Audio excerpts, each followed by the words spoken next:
Assalamualaikum warahmatullahi wabarakatuh. Kembali lagi bersama dengan saya.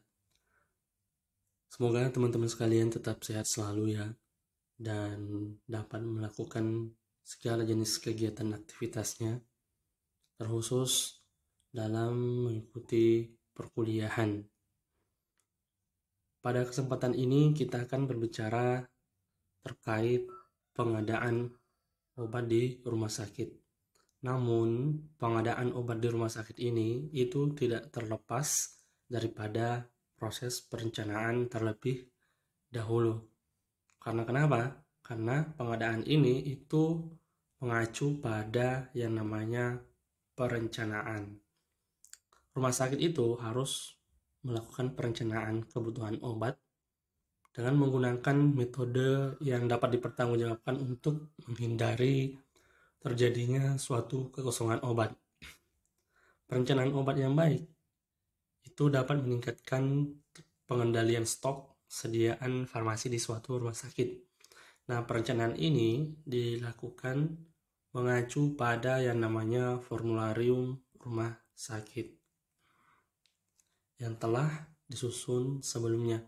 Apabila terjadi kehabisan obat karena terlambatnya pengiriman misalnya, kurangnya stok nasional mungkin, atau sebab-sebab yang lain, nah ini dapat diantisipasi sebelumnya. Maka seorang farmasis atau apoteker itu dapat menginformasikan kepada staf medis dalam hal ini yang memberikan resep, yang mana memperhatikan tentang adanya kekosongan obat tersebut dan memberikan saran untuk menggantinya atau substitusinya, atau juga mengadakan dari pihak-pihak luar yang telah diikat dengan perjanjian kerjasama.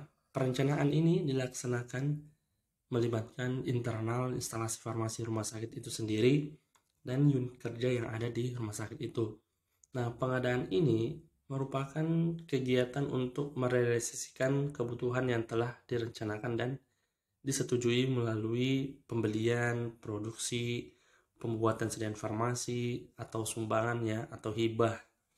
Nah, pembelian dengan penawaran yang kompetitif atau dalam hal ini adalah tender, nah itu biasanya juga dilakukan, yang mana itu merupakan suatu metode yang sangat penting untuk mencapai keseimbangan yang tepat antara mutu dan harga.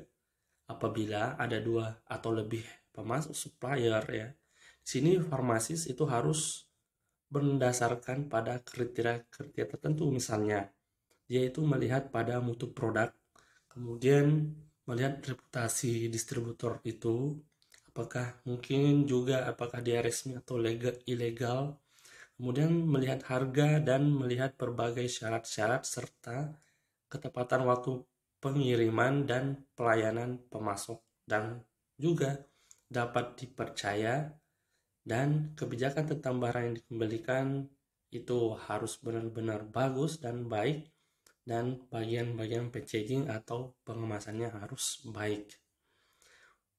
Baik, untuk lebih jelasnya terkait perencanaan dan pengadaan obat rumah sakit ini, kita akan membahas lebih lanjutnya di slide-slide selanjutnya. Proses perencanaan yang dilakukan sebelum melakukan pengadaan itu ada tahapan-tahapannya ya. Yang pertama kita bisa melihat di sini adalah adanya suatu bentuk persiapan. Nah, ini merupakan suatu hal yang perlu diperhatikan dalam menyusun rencana kebutuhan obat atau RKO. Yang pertama misalnya untuk persiapan yang dilakukan adalah perlu dipastikan kembali program dan komoditas apa saja yang akan disusun perencanaannya. Ya. Kemudian yang kedua perlu ditetapkan stakeholder, siapa saja yang terlibat dalam perencanaan tersebut ya. Dalam hal ini misalnya termasuk dalamnya yang memegang kebijakan atau dan juga si pemasok atau vendor. Kemudian yang ketiga adalah obat yang akan dipesan itu harus sesuai dengan formularium nasional dan formularium rumah sakit. Pastinya untuk formularium rumah sakit itu yang telah diperbarui secara teratur ya, dan yang merupakan dasar untuk perencanaan, karena daftar dari formularium itu akan mencerminkan obat yang diperlukan untuk pola morbiditas terkini. Oke. Kemudian persiapan yang keempat misalnya adalah Melakukan perencanaan yang memerhatikan waktu yang dibutuhkan. Harus ada perencanaan estimasi periode pengadaan ya. Kemudian mengestimasi safety stock dan memperhitungkan lead time. Kemudian yang kelima adalah perlu dipastikan juga terkait ketersediaan anggaran.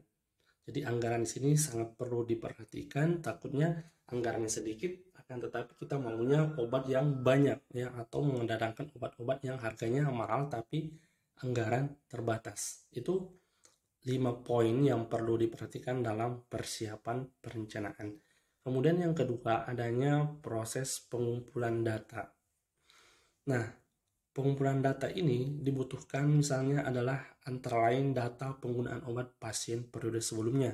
Di sini termasuk di dalamnya adalah data-data konsumsi. Kemudian data yang selanjutnya adalah sisa stok.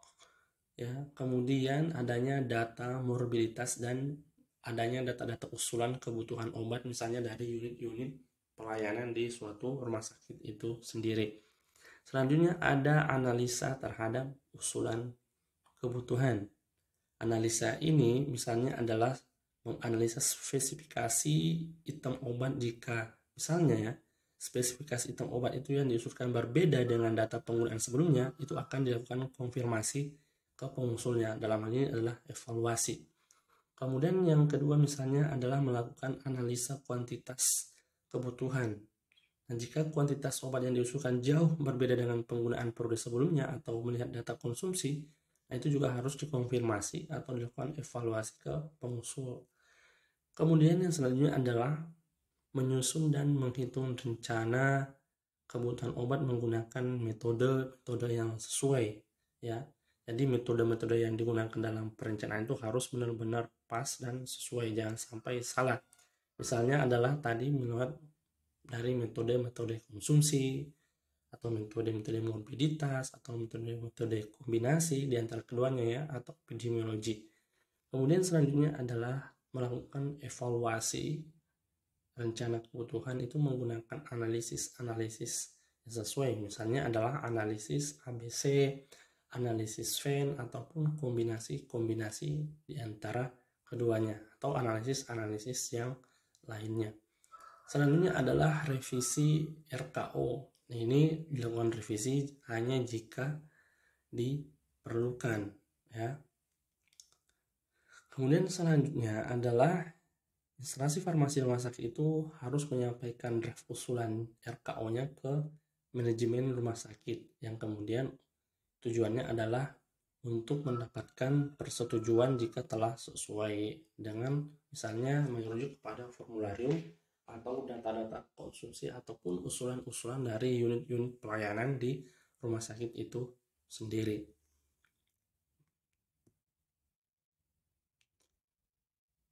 Nah, setelah melakukan perencanaan yang tepat selesai ya, kemudian mendapatkan persetujuan, maka draft tersebut harus disampaikan ke aplikasi Emonef obat misalnya ya. Emonef obat yang mana ini merupakan sistem informasi yang bersifat elektronik. Karena kenapa? Ini sifatnya elektronik untuk melakukan monitoring dan evaluasi yang begitu mudah untuk dikontrol terhadap kegiatan-kegiatan, misalnya adalah dalam ini perencanaan, kemudian pengadaan obat ya yang berdasarkan katalog elektronik serta pemakaian obat. Nah, Emonef obat ini juga dilakukan terhadap pengadaan obat berdasarkan katalog elektronik yang dilaksanakan secara manual. Nah, Emonef obat ini dilaksanakan misalnya secara daring ya, secara online melalui web www.manef.katalogobat.femkes.go.id. Setiap institusi pemerintah dan swasta ya yang melaksanakan pengadaan obat berdasarkan katalog elektronik itu harus menggunakan Emonef obat ya. Ingat yang swasta, instansi atau institusi swasta pemerintah yang menggunakan pengadaan obat secara elektronik, nah itu harus menggunakan aplikasi Emonef obat.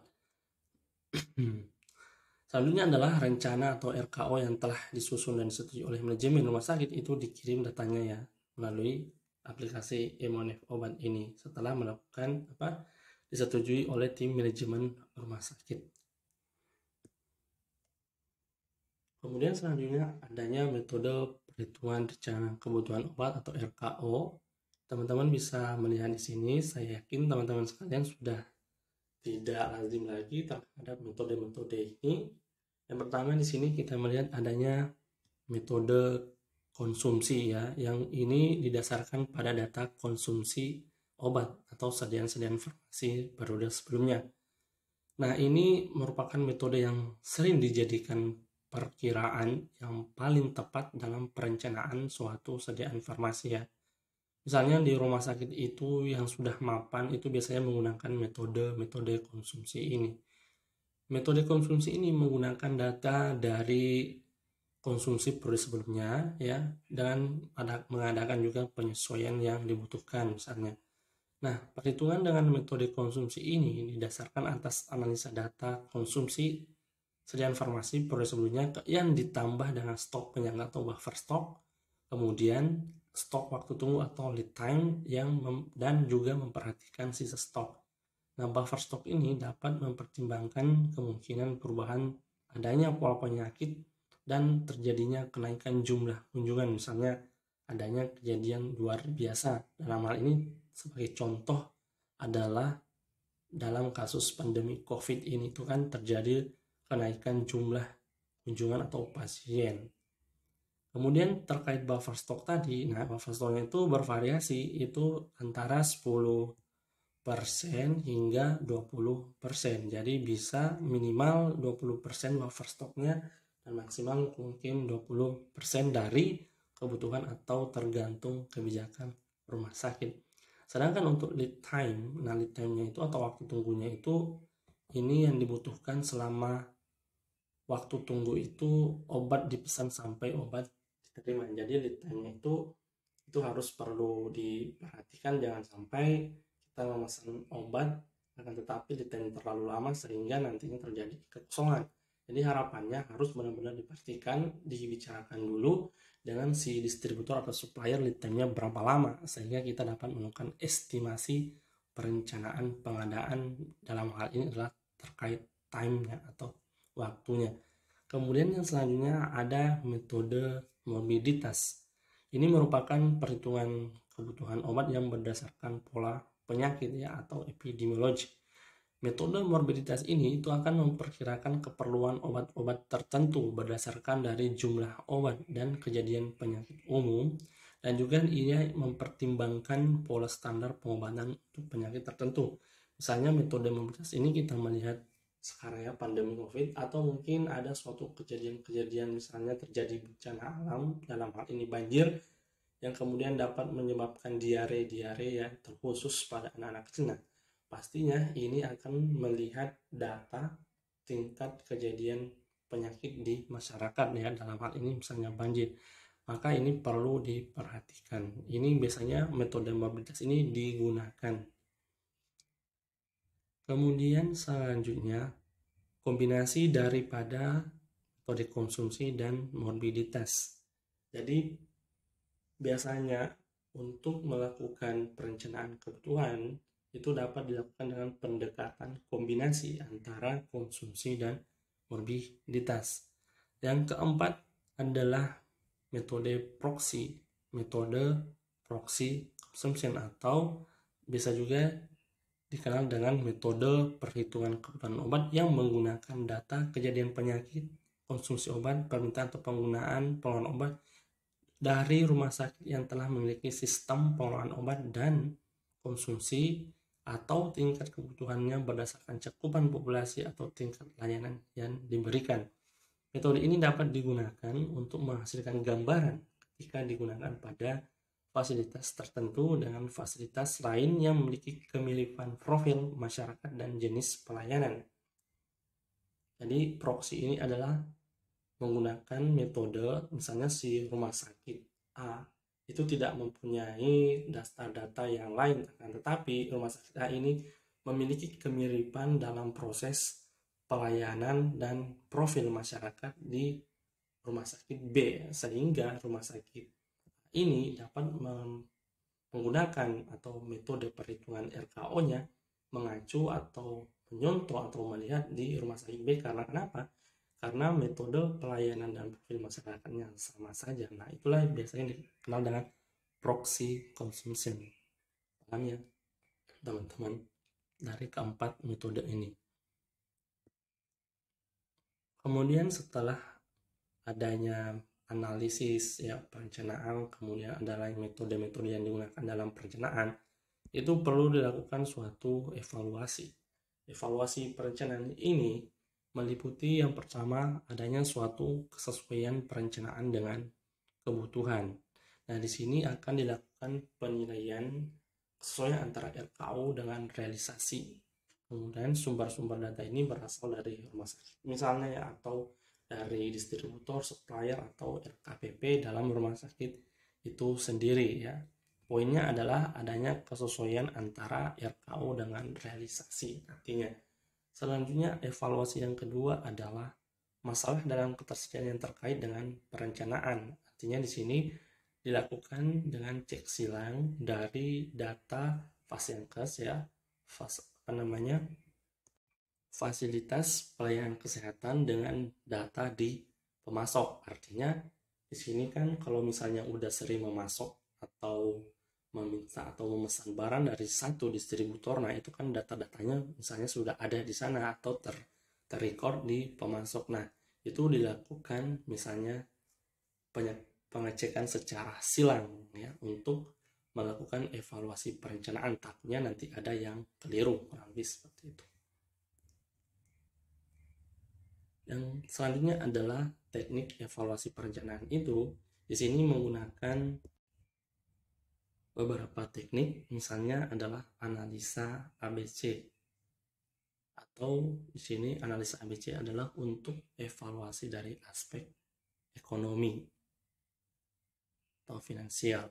Kemudian yang selanjutnya teknik evaluasi perencanaan PEN ya. Di sini aspeknya adalah aspek medik atau terapi, dan kemudian yang selanjutnya kombinasi daripada ABC dan FEN ini. Kemudian selanjutnya adalah adanya suatu bentuk revisi RKO itu sendiri. Untuk lebih jelasnya terkait analisa ABC, FEN atau kombinasi, kita akan membahasnya di slide selanjutnya.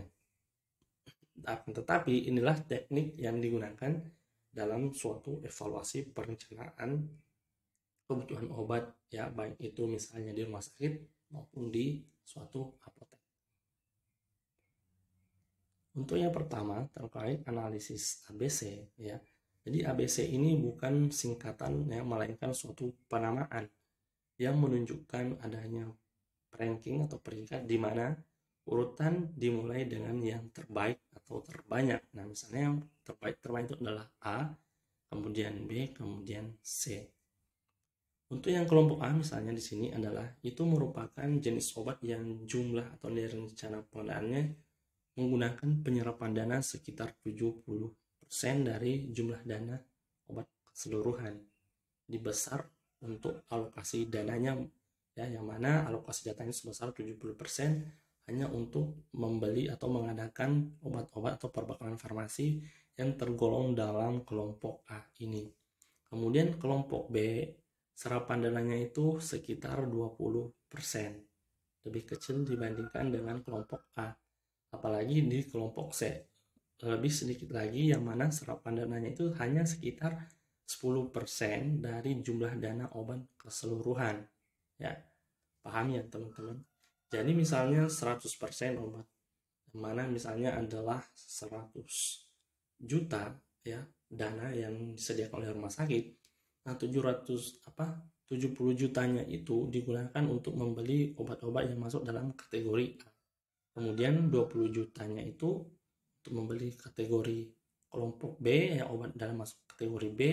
Kemudian sisanya yang 10% untuk kelompok C. Paham ya teman-teman? Jadi ini artinya bahwa kelompok A ini sangat digunakan sangat umum digunakan, dicari ya. Kemudian si kelompok C ini paling jarang digunakan. Makanya alokasi dananya itu hanya 10% dari total dana. Kemudian yang selanjutnya analisis FEN ya.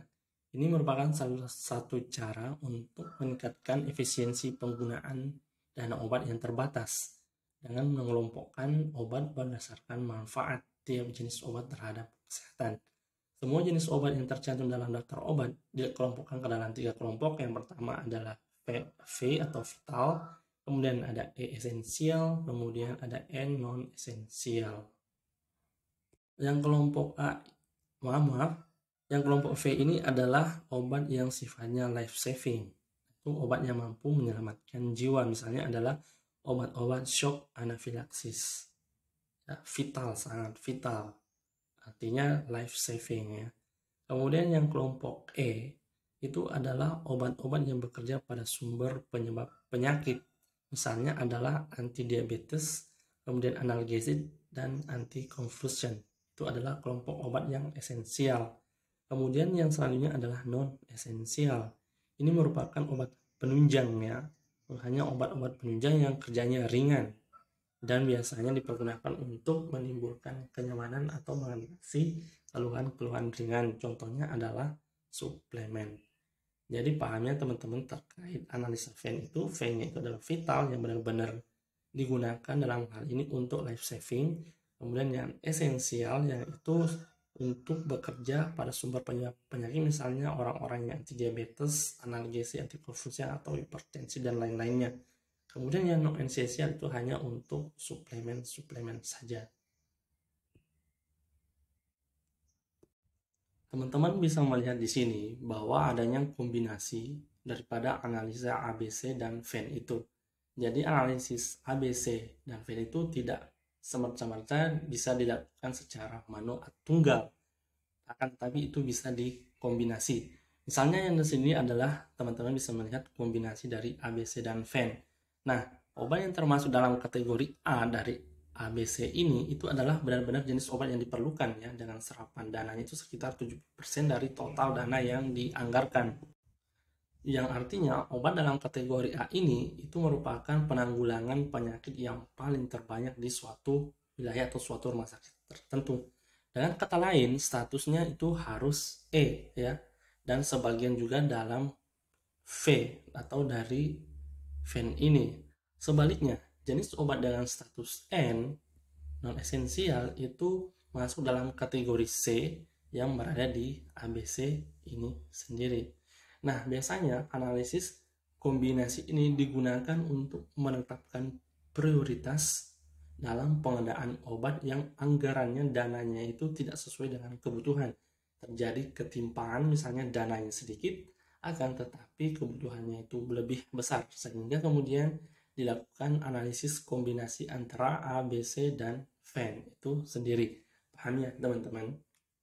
Kemudian selanjutnya teman-teman bisa melihat di sini adalah tabel yang dimana ini adalah kombinasi ABC dan VEN dengan ke-9 angka di dalam kotak ini. Mohon maaf, ke-9 kombinasi huruf ya dari ABC dan VEN itu sendiri. Nah, metode ABC dan kombinasi ABC dan VEN ini itu digunakan untuk melakukan penguraan obat. Mengingat kembali bahwa dana yang sedikit tapi kebutuhan yang lebih besar, makanya dikombinasi yang artinya akan dilakukan pengurangan obat tetapi kebutuhan obat yang dibutuhkan itu tetap dapat gitu loh maksudnya. Artinya benar-benar diharapkan melakukan pembelian atau pengadaan nanti benar-benar yang dibutuhkan. Nah, teman-teman bisa melihat di sini di tabel ini. Jadi mekanismenya adalah obat yang masuk kategori NA ya, ini kategori NA itu menjadi prioritas pertama untuk dikurangi atau dihilangkan dari rencana kebutuhan yang telah dilakukan. Namun, jika dananya belum cukup atau masih kurang, maka obat kategori NB itu menjadi prioritas selanjutnya untuk dihilangkan atau dikurangi. Oke. Begitupun selanjutnya di kategori NC atau dananya masih kurang, belum cukup ya, obat yang dalam kategori NC itu pun dihilangkan. Paham ya teman-teman? Jika setelah dilakukan dengan adanya pendekatan ini, namun anggaran atau dana yang tersedia masih juga kurang, nah itu dilakukan langkah-langkah selanjutnya. Oke, paham ya teman-teman. Nah, pendekatannya itu sama dengan pada saat pengurangan, misalnya ini dihilangkan, kemudian dana masih kurang, dihilangkan lagi yang NB, kemudian masih kurang juga, dihilangkan lagi NC. Begitupun seterusnya ya teman-teman. Misalnya di NC ini dananya belum dapat, ya ini yang dihilangkan, kemudian belum dapat ini dan seterusnya. Inilah salah satu cara dalam analisis kebutuhan obat menggunakan kombinasi ABC dan Venn. Setelah dilakukan analisis, kemudian dilakukanlah suatu revisi daftar obat. Nah, jika langkah-langkah dalam analisis ABC atau Venn itu sangat sulit dilakukan atau diperlukan tindakan cepat untuk mengevaluasi daftar perencanaan, langkah awalnya itu adalah melakukan rapid evaluation atau evaluasi cepat, misalnya adalah melakukan revisi daftar perencanaan obat. Namun sebelumnya perlu dikembangkan dulu kriterianya obat atau nama dagang apa yang dapat dikeluarkan dari daftar RKO itu sendiri.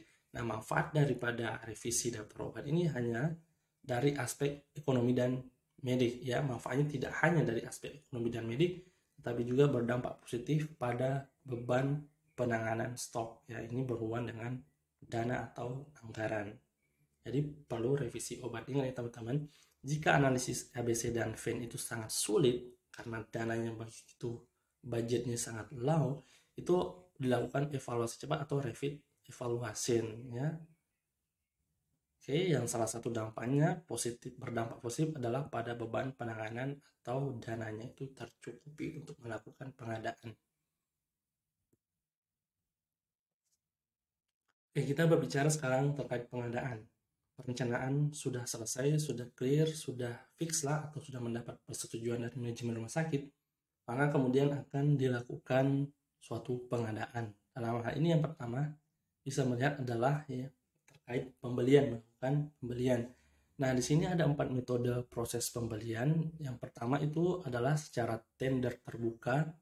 Ya, tender terbuka ini berlaku untuk semua distributor yang terdaftar dan sesuai dengan kriteria yang telah ditentukan.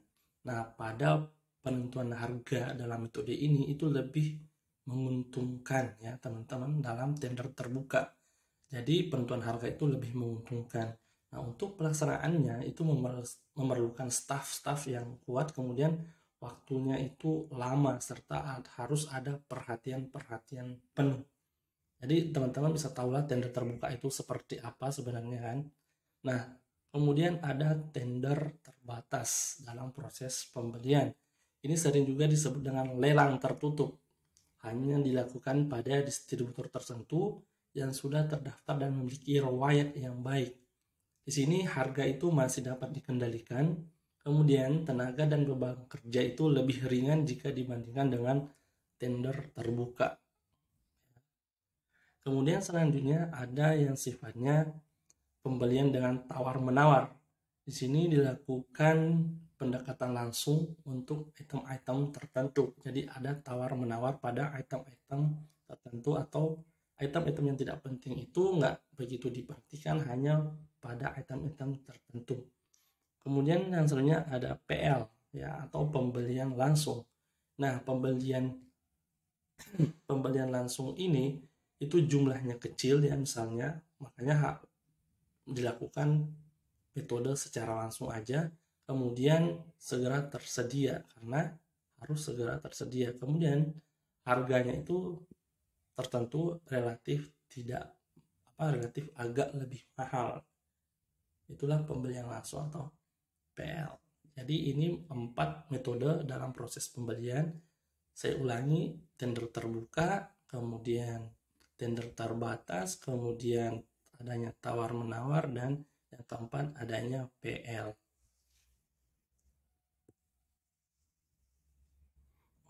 Untuk pelayanan kesehatan jaminan kesehatan nasional ya atau JKN, pembelian obat itu dilakukan melalui e-purchasing ya, lalu ini berdasarkan obat yang ada di e-katalog ya, di e-katalog. sesuai dengan Permenkes nomor 63 tahun 2014 tentang pengadaan obat berdasarkan e-katalog elektronik ya. Jadi untuk pelayanan kesehatan jaminan kesehatan nasional ya, jadi misalnya rumah sakit itu sudah bekerja sama memiliki sistem jaminan kesehatan nasional, maka dia itu harus membeli secara e-processing atau berdasarkan e-katalog elektronik. Ya. Jadi dengan terbangunnya suatu sistem katalog elektronik ya, maka seluruh fasilitas kesehatan rujukan tingkat lanjut misalnya di sini, itu dalam pengadaan obat itu baik untuk program JKN maupun program kesehatan lainnya tidak perlu melakukan proses pelelangan ya atau tender yang tadi kita sebutkan di awal sebelumnya, namun dapat langsung memanfaatkan sistem e-katalog ini. E-katalog ini dengan prosedur e-processing, jadi pembayaran itu secara elektronik pula, dengan hal ini tetap transfer ya. Dalam hal obat yang dibutuhkan tidak terdapat dalam katalog elektronik atau e-katalog ini, proses pengadaan dapat mengikuti metode lainnya sebagaimana telah diatur oleh aturan-aturan yang lainnya terkait pengadaan barang dan jasa. Jadi poinnya di sini adalah pelayanan yang telah mengadopsi jaminan kesehatan nasional itu dapat melakukan pengadaan obat atau perbekalan farmasi yang telah tersedia di e-katalog dengan pembayaran secara e-purchasing. Paham ya teman-teman? Kemudian di sini adalah tahapan pengadaan obat ya di suatu rumah sakit yang telah mengadopsi sistem JKN itu sendiri. Perlu diketahui sebelumnya bahwa sesuai dengan Permenkes nomor 63 tahun 2014 tentang pengadaan obat berdasarkan e-katalog ini, nah rumah sakit swasta yang bekerja sama dengan BPJS itu juga dapat melaksanakan pengadaan obat berdasarkan e-katalog dengan metode pembayaran e-purchasing. Jadi bukan hanya rumah sakit yang dibawahi oleh pemerintah, tapi rumah sakit swasta pun juga bisa. Yang penting rumah sakit swasta tersebut telah melakukan kerjasama dengan BPJS ya, atau Badan Penanggulangan Jaminan Kesehatan. Dalam hal ini adalah Badan Penyelenggara Jaminan Sosial atau BPJS. Nah, teman-teman bisa melihat di sini ada tahapan-tahapan yang dilakukan dalam pengadaan obat ya bagi yang melayani peserta jaminan kesehatan nasional atau rumah sakit swasta yang telah bekerjasama dengan BPJS. Yang pertama adalah kepala dari instansi farmasi itu harus membuat RKO dulu, kemudian menyampaikan kepada pejabat pembuat komitmen ya, kemudian melanjutkan kepada tingkat lanjutan ya ke ini tahapan-tahapannya. Kemudian selanjutnya adanya screening dan klasifikasi RKO itu sendiri. Di sini akan dilakukan identifikasi obat yang ada di e-katalog ya dan yang tidak masuk e-katalog. Jadi semua obat yang ada misalnya di Indonesia ini tidak semua itu masuk dalam e-katalog. Jadi ada sebagian yang masuk dan ada sebagian tidak masuk, makanya harus dilakukan screening dan klasifikasi dulu. Obat yang terdapat dalam e-katalog itu dapat langsung dibuat pesanan ke sistem e-purchasing. Oke. Jadi obat yang ada di e-katalog langsung dapat dipesan. Kemudian selanjutnya melakukan perjanjian atau kontrak jual beli yang telah disetujui ya dengan distributor yang ditunjuk oleh penyedia obat atau industri farmasis atau PBF. Nah, dalam hal obat yang ada di e-katalog itu tidak dapat disediakan oleh penyedia. Artinya di sini di e-katalog itu ada obat yang kita maui, akan tetapi si distributor itu nggak bisa menyediakan ya, mungkin karena kekurangan atau produksinya lagi terbatas, maka pengadaan dilakukan mengikuti peraturan perundang-undangan yang berlaku yang lainnya ya. Itu bisa dilakukan. Oke, karena kenapa? Karena memang kadang suatu PBF itu atau si distributor itu mengalami kekosongan obat. Karena kenapa?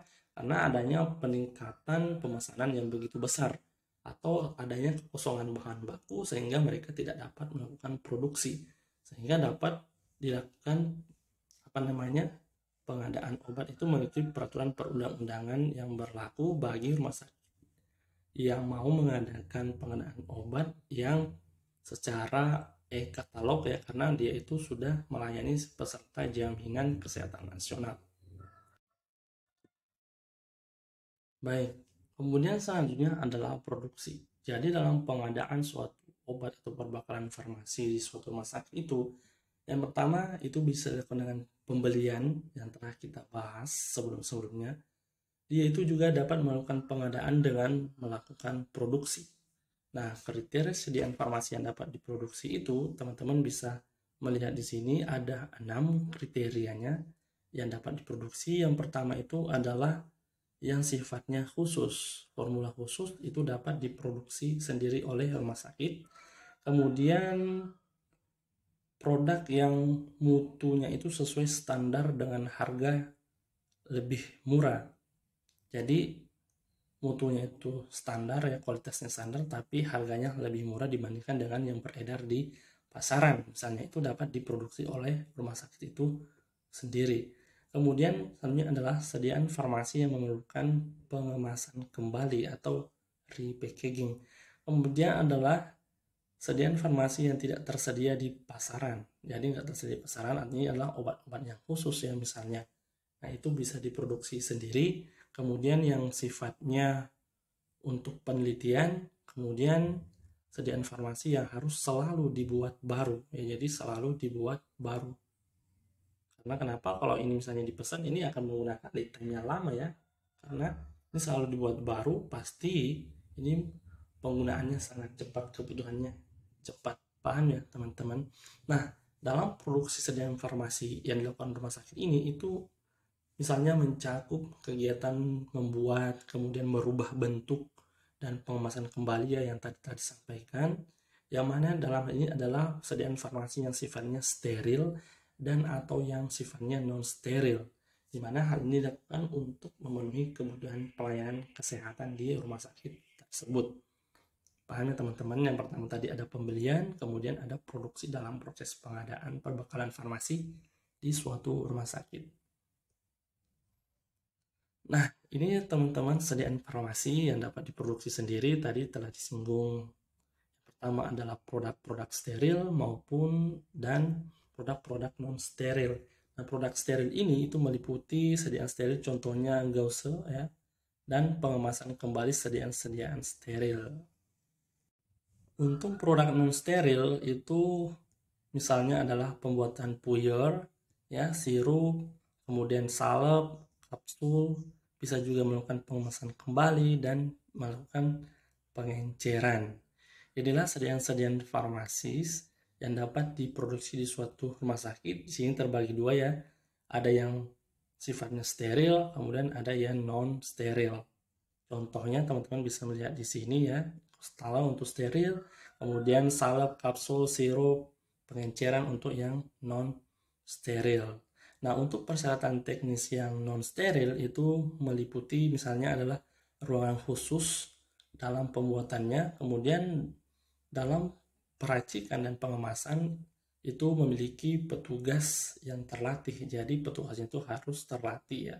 Artinya mereka itu misalnya sudah dilakukan pelatihan-pelatihan sehingga menjadi profesional dalam hal peralatan peracikan dan pengemasan.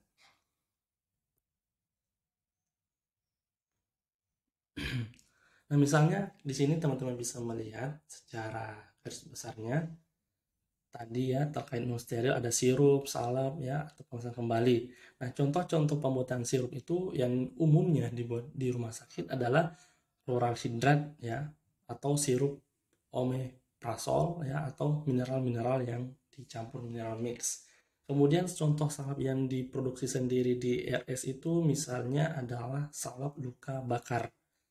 Untuk pengemasan kembali, contohnya adalah alkohol, H2O, iodin, dan chlorhexidin. Sedangkan untuk pengenceran adalah contohnya antiseptik dan desinfektan. Ini adalah contoh-contoh produk non steril yang dapat diproduksi oleh rumah sakit.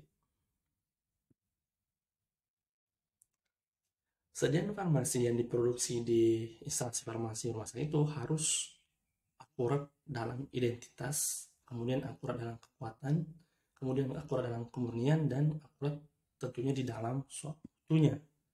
Oleh karena itu, harus ada pengendalian proses dan produk untuk semua sediaan yang diproduksi atau pembuatan sediaan ruah dan pengemasan yang memenuhi syarat. Ya, harus ada pengendalian. Formula induk atau batch yang harus terdokumentasi dengan baik misalnya, ya, termasuk dalam ini adalah hasil-hasil pengujian produk. Misalnya di sini terkait tenaga, semua tenaga teknisnya itu harus di bawah pengawasan pastinya ya. Kemudian yang tadi adalah harus terlatih. Nah, kegiatan pengawasan dan penandaan itu harus mempunyai kendali yang cukup untuk mencegah terjadinya suatu bentuk kekeliruan dalam pencampuran produk atau terjadinya dalam mix produk. Kemudian dalam juga hal pengemasan atau etiket ya. Jadi semuanya itu perlu diperhatikan dalam pengendalian dan pengawasannya misalnya. Paham ya teman-teman? Jadi produk-produk yang diproduksi di instalasi farmasi rumah sakit itu sendiri harus benar-benar dikendalikan dan penuh dengan pengawasan. Oke, kemudian yang selanjutnya adalah model pengadaan itu yang sifatnya sumbangan atau hibah ya, atau dropping. Nah, dalam proses pengadaan yang sifatnya hibah, sumbangan, atau dropping ini, ada 3 elemen penting yang perlu diperhatikan ya. Namun sebelumnya, kita melihat dulu pada prinsipnya. Jadi, prinsip dari pengelolaan farmasi dan bahan medis habis pakai misalnya yang dari hibah atau dropping sumbangan itu mengikuti kaidah umum pengelolaan sediaan farmasi yang sifatnya reguler. Nah, sediaan farmasi atau BMHP yang tersisa itu dapat dipakai untuk menunjang pelayanan kesehatan pada saat situasi normal. Nah, yang kita masuk untuk yang ketiga elemennya misalnya adalah yang pertama, itu pengadaan itu yang dipilih. Bila tidak diteliti, itu dapat menjadikan biaya atau kosnya menjadi tinggi. Ya, harus benar-benar dipilih. Karena nanti takutnya biayanya tinggi, gitu. Sedangkan anggaran itu kecil. Kemudian yang kedua adalah penyusunan dan persyaratan kontrak kerja. Dalam hal ini adalah kontrak kerjanya visible cost plus hidden cost.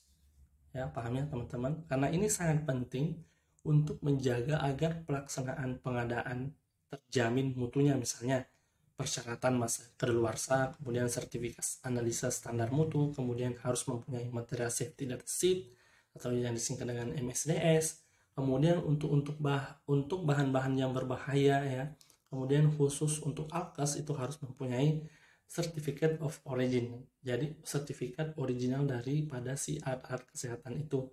Kemudian juga mempertimbangkan waktu dan kelancaran bagi semua pihak serta lainnya. Oke, jadi dalam kontrak itu harus benar-benar diperhatikan.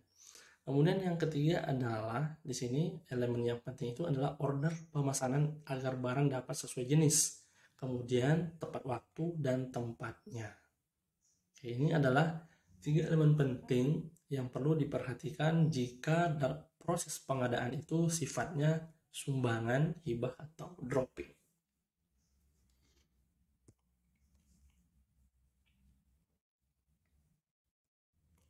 Selanjutnya adalah teman-teman dalam proses pengadaan itu apakah dengan menggunakan pembelian atau produksi sendiri misalnya ya, atau untuk yang hibah dropping, tapi di sini lebih ditekankan pada pengadaan secara pembelian dan hibah dropping ya. Itu beberapa jenis obat ya, bahan aktifnya yang mempunyai masa kedaluarsa relatif pendek itu harus diperhatikan untuk masa kadaluarsanya yang relatif singkat atau pendek. Ini dilakukan untuk menjamin tata kelola sediaan farmasi dan bahan medis habis pakai yang baik. Dalam proses pengadaan itu harus diperhatikan misalnya yang pertama di sini adalah prosedurnya itu transparan ya. Jadi tidak ada yang disembunyi-sembunyikan. Jadi benar-benar transparan, terbuka itu. Kemudian selanjutnya adalah mekanisme penyanggahan bagi peserta tender yang ditolak penawarannya. Jadi ada mekanisme penyanggahan yang tersedia, yang jelas itu untuk peserta tender yang penawarannya ditolak. Artinya kenapa? Di sini teman-teman bisa melihat bahwa jika penawaran ditolak itu harusnya bagaimana lagi ya, misalnya menggunakan pembelian secara e-katalog dalam sistem pembayaran e-purchasing.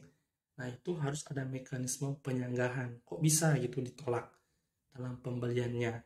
Ada apa gitu? Nanti di situ akan dilakukan evaluasi lagi sehingga dapat mengajukan lagi.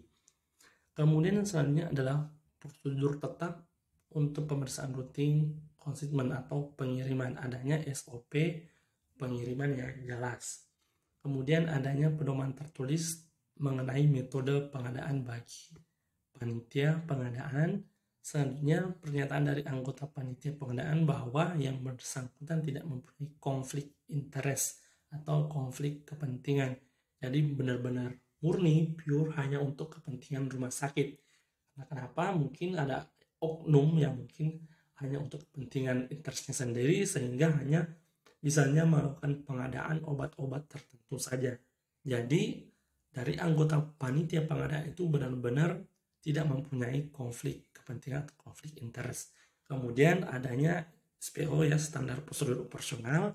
Selanjutnya ada kerangka acuan bagi panitia pengadaan selama masa tugasnya agar proses pengadaan itu tidak melenceng ya, tidak terlalu jauh ataupun melenceng sedikit dari pengadaan yang akan dilakukan, proses-proses atau tahap-tahap. Jadi harus ada patokan ya, harus ada kerangka acuan.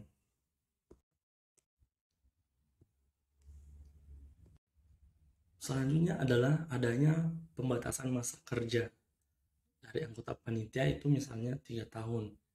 Jadi harus dibatasi ya, takutnya loyalitasnya berbeda atau takutnya sudah muncul konflik interest atau kepentingan tersendiri misalnya. Kemudian standar kompetensi bagi anggota pengadaan itu harus mempunyai sertifikat pengadaan barang dan jasa. Jadi benar-benar terlatih sehingga memiliki sertifikat pengadaan ya. Kemudian adanya kriteria tertentu untuk menjadi anggota misalnya adalah melihat dari sisi integritas, kredibilitas, serta adanya track record yang sifatnya baik dari si anggota atau panitia yang mengadakan pengadaan barang di suatu rumah sakit. Selanjutnya adalah sistem manajemen informasi yang digunakan untuk melaporkan produk dan informasi yang bermasalah ya. Adanya sistem manajemen informasi ya. Ini perlu dibangun yang mana ini manajemen informasinya itu jika ada obat atau BHB yang bermasalah langsung bisa diatasi. Kemudian sistemnya itu harus efisien untuk memonitor post tender ya, dan pelaporan kinerja pemasok kepada panitia pengadaan.